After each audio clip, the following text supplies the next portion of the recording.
William Ayers was thrust into the spotlight of this year's presidential race by his association with Barack Obama. The question at hand is just how significant that association was. Now, in a moment, Mr. Ayers will talk to us, but first, let's take a look at how this 60s radical turned college professor found himself at the center of a media storm. William Ayers' name first came up during Barack Obama's primary race with Senator Clinton. Senator Obama served on a board with Mr. Ayers for a period of time. But it was during Obama's battle with John McCain that Ayers would become a regular line of attack. His relationship with Mr. Ayers is open to question. Our opponent is someone who sees America as imperfect enough to pal around with terrorists. Ayers would become a target because of his radical past. A son of privilege, he rebelled by joining the Weather Underground, an anti-war group that bombed the Capitol, the Pentagon, and police headquarters during the 1970s.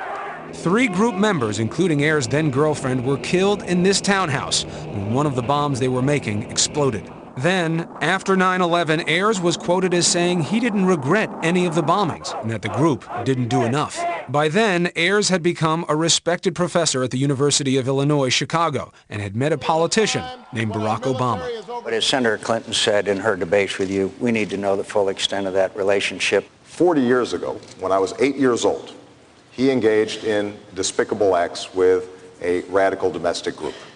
I have roundly condemned those acts. Mr. Ayers is not involved in my campaign. He has never been involved in this campaign, and he will not advise me in the White House.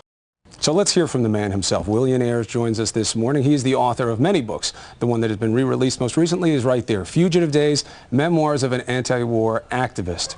Now, thank you very much for being here. Clearly, the matter at hand is this relationship with Barack Obama, so let's get right to it. You did have a meaningful relationship with Barack Obama, didn't you? I knew Barack Obama, absolutely, and I knew him probably as well as thousands of other Chicagoans. And like millions and millions of other people worldwide, I wish I knew him better right now. But thousands of people were not asked to help start his political career in their home, right? That's an intimacy. I was asked by the state senator to have a coffee for Barack Obama when he first ran for office, and we had him in our home, and I think he was probably in 20 homes that day, as far as I know, but that was the first time I really met him. You use the term family friend. President-elect uses a phrase more like Bill from the neighborhood. Those two are not the same thing. Family friend signifies a relationship, doesn't it? I think you're quoting from the afterward, the Fugitive Days, right? Yeah, I'm talking there about the fact that I became an issue unwittingly and unwillingly in the campaign, and I decided that I didn't want to answer any of it at that moment because it was such a profoundly dishonest narrative. But I'm describing there how the blogosphere characterized the relationship. I would say really that we knew each other in a professional way, again, on the same level as, say, thousands of other people. And I am a guy around the neighborhood, incidentally. Absolutely. But you understand the concern here is that it seems that there's an evasiveness here. Yes, you served on boards together. But that relationship, that somebody's in your home, you are introducing them to a political community that you have connections with, you're vouching for someone, there's an advocacy, there's a relationship. Certainly you must have spoken with Barack Obama about things. You must have gotten to know him before you did that. Fair enough? No, actually I didn't get to know him before I did that, but I did know him in the context of being on a board together. And that relationship was public, always in a large kind of context. But, you know, I don't really agree with your premise that this is somehow this is worthy of really exploring, because I don't buy the idea that guilt by association should be any part of our politics. And the interesting thing is, as much as this was created as an issue in the campaign, it appears that for most people it had no traction, it had no meaning.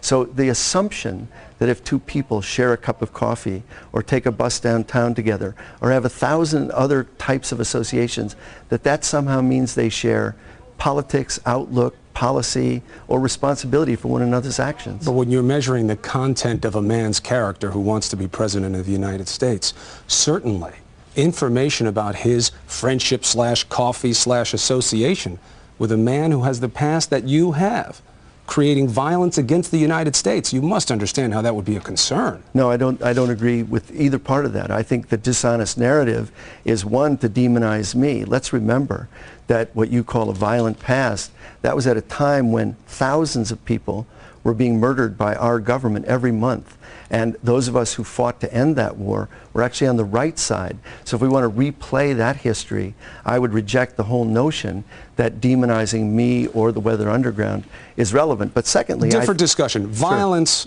is it's either never okay or it's sometimes okay. It's a separate philosophical discussion. The relevance here is Barack Obama was campaigning to be president. The analogy is if John McCain had an association, somebody had a coffee for him in his house to launch his political career, who was blowing up abortion clinics but never hurt anyone, you don't think that would be relevant? I think the content is relevant, but let's go back again. The content of the Vietnam protest is a content where there were despicable acts going on, but the despicable acts were being carried out by our government.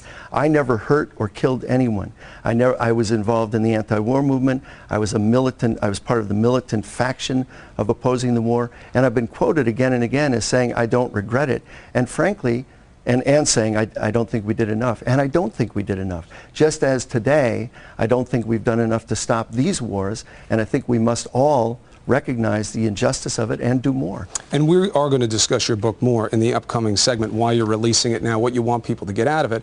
But clearly you have to understand the sensitivity. You can't say that somebody's a family friend, have them in your house, trying to launch their political career, and then say, this is nothing. Because you make it sound like it's something by saying it's nothing. No, absolutely not. What I'm saying about the guilt by association, which, as you know, has a long and tragic history in this country, what I'm saying is that every one of us actually should talk to lots and lots of people, and especially our political leaders. Far from being a demerit on his record, the fact that he's willing to talk to a lot of people from a lot of different walks of life, listen to a lot of opinions, and still have a mind of his own is something we should honor and admire. But then you have to come clean about saying, and I'm one of those people. Barack Obama either sought me out or I sought him out to discuss my ideas, my radical ideas, and then he made his own decision. If that's true, okay. But it can't be that and we never discussed any of this. It's not at all true that he sought me out to listen to my radical ideas or that I sought him out. The truth is we came together in Chicago in the civic community around issues of school improvement, around issues of fighting for the rights of poor neighborhoods to have jobs and housing and so on. And that's the full extent of our relationship. So this idea that we need to know more, like there's some dark hidden secret, some secret link, is just a myth. And it's a myth thrown up by people who wanted to kind of exploit the politics of fear. And I think it's a great credit to the American people that those politics were rejected. The idea that we should continue to be frightened and worried and, barricaded is falling down, and it should. William Ayers, a former member of the Weather Underground, a group that during the 70s claimed responsibility for at least a dozen bombings, including the U.S. Capitol and the Pentagon. His relationship with President-elect Barack Obama, of course, became an issue during the campaign. He is the author of Fugitive Days, Memoirs of an Anti-War Activist, which has just been reissued with a new afterword in paperback. There it is. Mr. Ayers, thanks for joining us again. Why re-release Fugitive Days now? That's really a publisher's decision, not my decision, but I wrote the book 8 years ago, and I wrote it in part to try to understand what it meant to be a young person set down in that historic period, a person from tremendous privilege, and making my way through the world and kind of the choices I made. But the timing becomes relevant, because timing becomes relevant coming out of the attention you got in the election. You didn't want to come out during the election. Well, no one predicted the attention I would get in the election. I mean, this was not a decision based on that at all. But you talk about the issues that happened there in the new afterword of the book. Do you regret not coming out during the election and saying, there's nothing here? Well, the premise of the whole come on to this segment that I've been silent is just not true. I've been teaching, I've been writing, I've been doing all the things I always do. But I did decide not to comment to the media on the presidential campaign because, again, I felt that I would be feeding a profoundly dishonest narrative, and I didn't really want to participate in that. So I didn't see any way to interrupt it. And since I couldn't interrupt it, I I decided to just wait until it passed. And you know, I think that the dishonesty of it kind of runs to the point of like that I was somehow in hiding. One of my sons sent me a segment from some 24-hour news outfit, and they acted as if they had stalked me down and found me in hiding. Just not true. I was doing the things I always do. Now, in this book, the ideas that are in it, with perspective on Barack Obama, you ever talk to him about what's in Fugitive Days? Never. He ever ask you about it? Never. Is that unusual for you, that being William Ayers and being in the Chicago area, that somebody talks to you and doesn't talk to you about your past? I've written 7 books. I've edited another 13, and mostly what I talk about is schools and kids and juvenile justice, as you know, and those are the things that my work focuses on. And the fact that I have this past is of little interest. And when you say the fact that you're Bill Ayers, that character was created in this election. Well, that but he really exists because of what happened. I mean, one of the interesting things about this book is that while it provides perspective on that period in history, dismisses the notion that your actions were heroic, expresses your doubts, but not an apology or a complete rejection of what happened during those years, the bombings. Well, again, I think you have to read this as a memoir, not as a manifesto, not even as a history. But the reason that I undertook it actually was because, and remember, I wrote it, it was published in 2001, so I wrote it in the 2 years leading up to that. But I had enough distance from it that I felt that I could say something about it. But I wrote it as a memoir, as a way of kind of understanding a 10-year period in our history. And I thought it was relevant then. I think it's more relevant now. And the reason it is because we are once again bogged down in 2 wars. And if you add Israel-Palestine, that's a 3rd major conflict. And we don't seem to, as a democracy, we don't seem to be able to figure out how to assert the public will and bring these things to an end. I think people want these wars to end. Isn't that all the more reason, though, for you to take a look back and reject what the Weather Underground did? Well, there's nothing in there that there's an attempt to understand the things we did. Here we were in a situation where really a violent terrorist war was being waged against an entire population.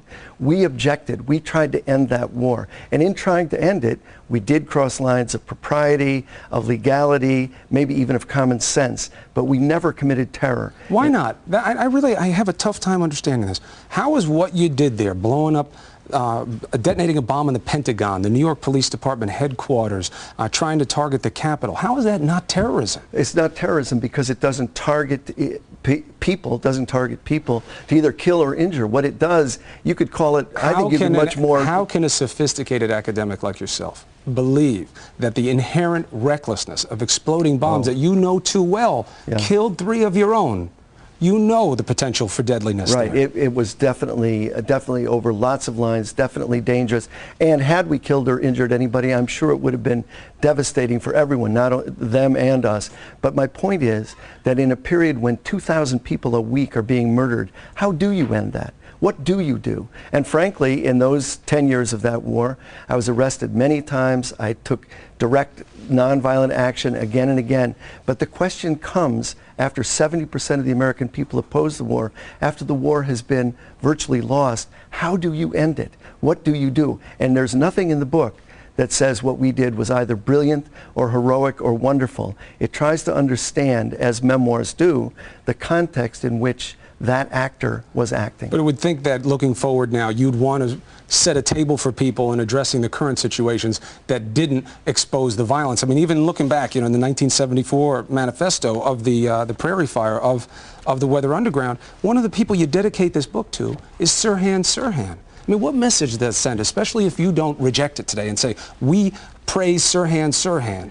We should not have. I reject that, absolutely. We did these things we should not have. Absolutely. The 9/11 quote, we should have done more. We did not. We should not have. It's wrong. It's bad. No, I disagree on the question we should not have done. We should have done more. What I'm saying there, and I've said it very clearly, is that no one did enough in this country to end the war. We knew it was wrong. We knew it was illegal. We knew it was immoral. But going we had that route, to do more. But going that route Again, of violence. I don't defend the route we went, and I really urge people to participate in resistance, in nonviolent direct action to these wars. I don't urge violence at all, but let's admit that we live often in a sewer of violence, and opposing that violence is key. Mr. Ayers, thank you very much for taking the opportunity today. The book is Fugitive Days.